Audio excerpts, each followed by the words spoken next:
8h40, non, vous êtes à l'heure. On va filer au théâtre. Si vous ne savez pas quelle pièce aller voir, eh bien Jean-Philippe Viau vous en a sélectionné deux qui ont retenu son attention. Et vous allez voir, vous ne risquez pas de vous ennuyer.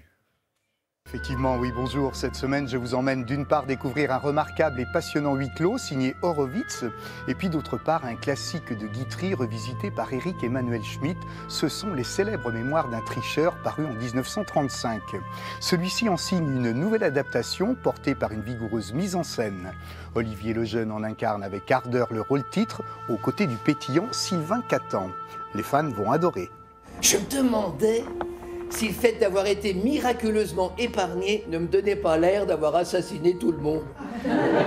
J'étais vivant parce que j'avais volé. De là en conclure que les autres étaient morts parce qu'ils étaient honnêtes. C'est la vie d'un petit bonhomme qui a été épargné par le destin. Il a volé 2 francs dans la caisse. Ses parents l'ont privé de champignons. Et il a survécu à toute la famille, les 11. Donc du coup, on va suivre toute sa vie, tout son chemin, son goût de la tricherie qui va le prendre par des rebondissements du destin. Qui n'a pas vu 11 cadavres à la fois ne peut pas se faire une idée du nombre de cadavres que cela fait. L'idée de base, elle était probablement de théâtraliser ce roman d'un acteur. Les différents personnages que j'ai incarnés, c'est des personnages pleins, des personnages de comédie très très drôles à jouer. Quand je me demandais ce que tu deviendrais, je ne pensais pas que tu tomberais si bas. Si bas? Que tu deviendrais honnête. Oui, le tricheur et l'honnête homme s'étaient associés pour jouer honnêtement. C'est toujours un ton faussement moralisateur, avec des sentences très ironiques, avec beaucoup d'humour. C'est ciselé. Il y a vraiment une musique de Guitry, il y a vraiment un verbe, c'est riche. Tout l'argent qu'en cette année j'avais gagné en trichant, je l'ai perdu en jouant honnêtement. Autre style, autre dimension. Avec quelque part dans cette vie, on est là dans la profondeur d'un texte fort. Horowitz, adapté par Jean-Loup Dabadi, ça le fait grave, dirait-on dans les cours de récré. Pour porter cette histoire de vie, Bernard Murat, qui met en scène, a choisi le juste et troublant duo Pierre Arditi, Emmanuel DeVos. Suspense, psychologie, humour, réalisme et intensité fusionnent ici avec beaucoup d'émotion et de vérité. Vous allez voir. Je veux mourir en marche, voilà. Depuis quelque temps,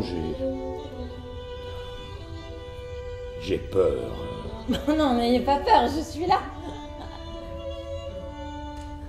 C'est un vieux professeur Quoi, qui vit seul, avec les bribes de ce qui a été sa vie, qui vieillit beaucoup et qui passe une annonce pour avoir une aide à domicile, parce que l'âge étant arrivé, il ne peut plus tout faire tout seul. Non, le problème avec un mort, c'est qu'il vous répond rien. Nathaniel, dis bonjour Madame Hogan. Moi, Kathleen. Ah bah vous connaissiez alors, non? Et ça se fait comment, le chat? Comme le lapin à la cocotte avec des olives? Oh, écoutez. Se présente une jeune femme, Kathleen, et petit à petit, le voile va se déchirer sur, au fond, 2 êtres humains qui sont sur leur garde et qui vont s'affronter en dévoilant ce qu'ils sont, ce qu'ils ont été et ce qu'ils vont sans doute devenir. Je suis désolé, qu'est-ce que je peux ajouter? Rien. Simplement, vous disiez, qu'est-ce que ça cache? Eh bien, ça m'a caché moi, devant la personne que je voulais être. Comme lui, ça l'a caché. Comme mon père, comme ma mère, ça les a cachés.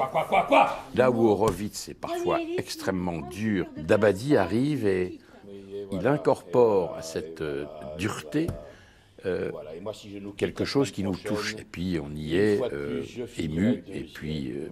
quand on réussit notre coup, parfois bouleversé. Et on ne lira pas une autre grande figure nous quitte, mais on lira une deuxième figure nous quitte, et en sous-titre, c'est la série. Nous avions convenu de ne plus nous parler du tout, c'était bien. Nous étions convenus. Ah, bah vous me rassurez. Je croyais qu'on faisait du sentiment, on fait de la grammaire.